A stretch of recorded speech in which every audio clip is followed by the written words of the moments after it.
आमीन। खुदा का पाक कलाम हमारे दरमियान है, इसका मतलब खुदा हमारे दरमियान है। हालेलुया। आइए खुदा के पाक कलाम में से देखेंगे। खुदा का पाक कलाम क्रंथस के नाम दूसरा खत उसका चौथा बाब और उसकी 7वीं आयत। खुदा का पाक कलाम फरमाता है, लेकिन हमारे पास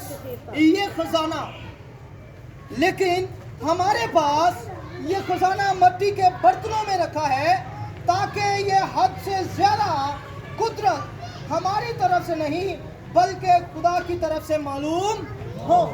खुदा उनका पाक कलाम हम सब के लिए आमीन। मेरे साथ मिलकर कौन कह सकता है हालेलुया, हालेलुया, हालेलुया, हालेलुया। सब कह सकते हैं। अब ये बताएं हमने वर्ष क्या पढ़ा?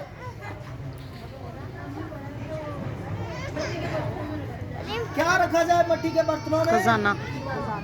खजाना रखा जाए, ताकि ये कुदरत जो है हमारी नहीं बल्कि खुदा की जाहिर हो जाए। ये कुदरत खुदा की मालूम हो जाए।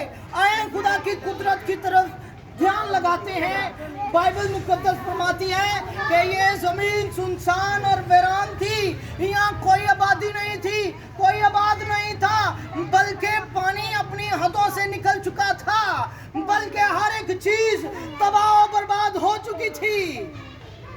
खुदा पानियों की सतह पर जुम्बिश करने लगा।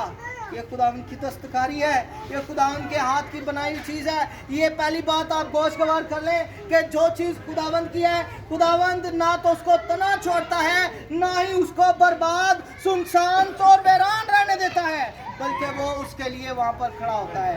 आमीन, हालेलुया।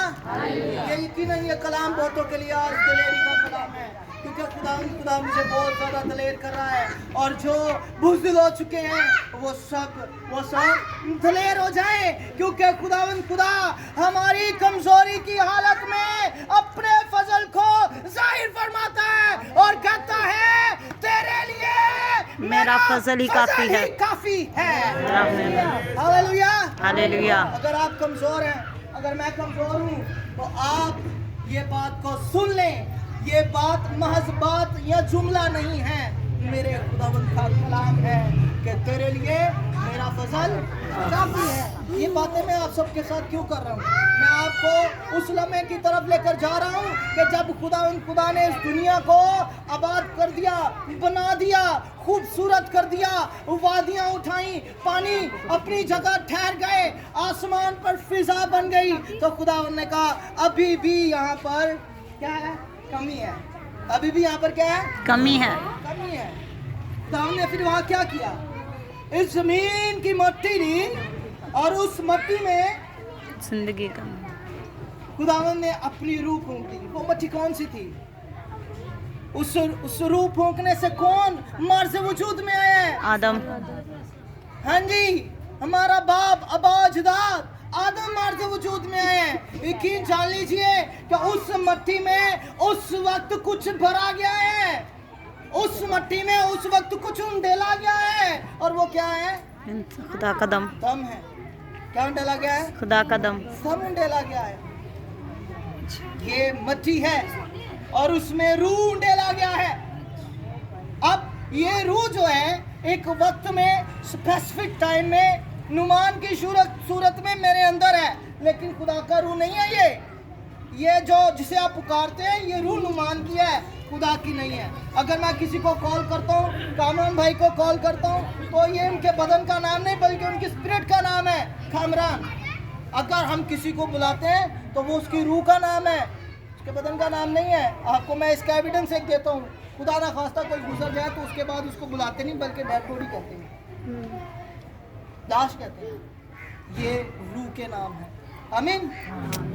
आपको मैं आगे बढ़ाता रहूं और इस काम को इस बात पर आमीन करने की तरफ हम आते जाएं कि आपको मैं बता दूं, खुदा ने उस वक्त एक मट्टी को घड़ दिया और इस सूरत में घड़ दिया कि वो नुमान की तरह दिखना शुरू हो गई, आदम की तरह दिखना शुरू हो गई। अपने रूह को उंडेल दिया और आदम अपने ही काम के बाइस वो खुदा के रूह से जुदा हुआ और इस दुनिया में आ गया।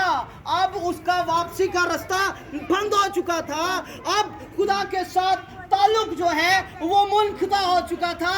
ये जो मट्टी का बर्तन था महज नुमान की रूह लेकर चलता फिरता दर बदर होता और धक्के खाता। मैं आपको बता दूं, खुदा के कलाम की कुदरत मेरे अंदर आई। खुदावंद ने अपनी बुलाहट से बुलाया, खुदावंद ने बनी आदम को बुलाया, खुदावंद ने अपने कादबीन को बुलाया और उसके वसीला से खुदावंद ने बहुत से लोगों को बुलाया और ये कलाम की बरकत इन मट्टी के बर्तनों में डालना शुरू कर Praise दी। the Lord. इस कलाम को रिसीव कीजिए और ये खजाना अपने अंदर लेकर जाइए। ये खजाना है खुदावंद का पाक कलाम जो इन मट्टी के बर्तनों में उंडेला जा रहा है। ये आपकी कुवत नहीं है, ये मेरी कुवत नहीं है, ये किसी खादम की कुवत नहीं है, ये मेरे खुदावंद मुनज्जी यीशु मसीह की कुदरत है, उसकी बुलाहट है, ये उसकी आवाज है। हालेलुया। हालेलुया। मैंने कहा खुदावंद हालेलुया भी बोलते हैं। कि ये कलाम क्यों मेरे साथ दिया जा रहा है। खुदा ने कहा आज मैंने तुझे बख्शा दिया है। हालेलुया। बाबा ही रहे। मैंने तुझे औलाद बख्शी है। यस। मैंने तुझे एक और बर्तन दे दिया है जिसमें तूने खजाना भरना है ताकि मेरी कुदरत जाहिर हो। किसकी कुदरत? खुदावंद की कुदरत जाहिर हो। यकीन जान लीजिए, इस बात पर ईमान रख लीजिए कि जब जब ये बर्तन हिलेंगे तब तब खुदावंद का खजाना निकलेगा। तो आज हम जो यहाँ पर औलाद वाले हैं, माँ बाप हैं, हम खुदावंद की इस कॉल को सुन लें, खुदावंद की इस आवाज़ को सुन लें। खुदावंद खुदा फरमाता है इन छोटे छोटे बर्तनों में अभी से ये खजाना भरना शुरू कर। ताकि जब इनको हिलाया जाए ना आपकी पावर शो हो, ना आपकी कुदरत जाहिर हो, बल्कि आपके और मेरे मुनज्जी खुदावंद यीशु का जलाल जाहिर हो। उसकी Praise the Lord. आमीन आमीन। हालेलुया। खुदावंद खुदा के पाक कलाम के मुताबिक हमें इस पाक कलाम को रोज बरोज पढ़ना ही नहीं बल्कि अपने बच्चों को भी सुनाना। आमीन। खुदावंद इस कलाम के वसीला से हम सबों को बड़ी बरकत दे। आइए हम अपने सर